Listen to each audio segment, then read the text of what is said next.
ve sellem 559. hadis Riyaz-ı Salihinden. Ve an Ayşe radıyallahu anha annahum zabahu şatan. Bir gün mal soygan. Kim soygan? Peygamberin ahli bayti Ayşe radıyallahu anha haberlay.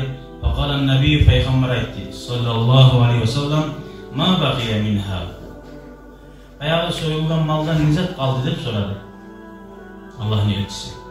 Qalat ma baqiya minha illa katifuha. Ayşe de aytti. Maldan kalmadı bir yanmaşı tuğlasedir.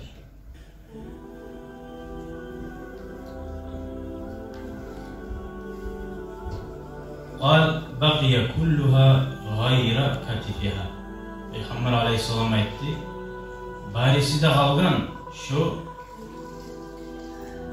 yanmaşı tuğlasedir.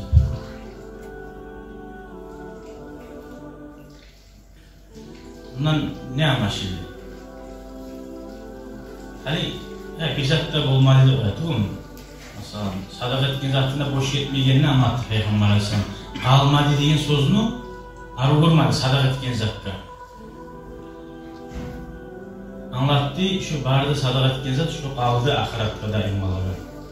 Ama uyda kalganı şu kalmadı deyin. Ondan murat Allah için neget bulmasa şu da bizatta almanlasın. Ama hatta Allah için neget olsa uyda aşatkanına şu da kalgınla koşulu. Uyda ahlın aşatkanına sadaka deyiciler. Ama neget olmasa ola hali basmasalan barası aşamaga bileydi. Aşağıdayız, toyduğuz, arı asil aşında aşağıdayız.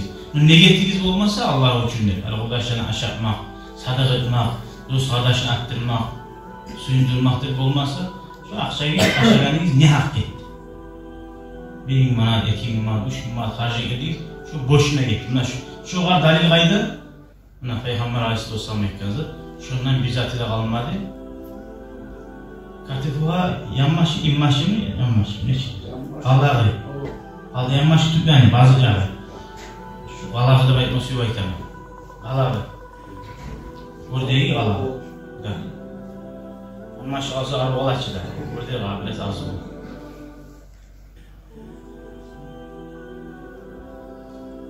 Gördüğünüz kardeşler, şunlardan ne gitti?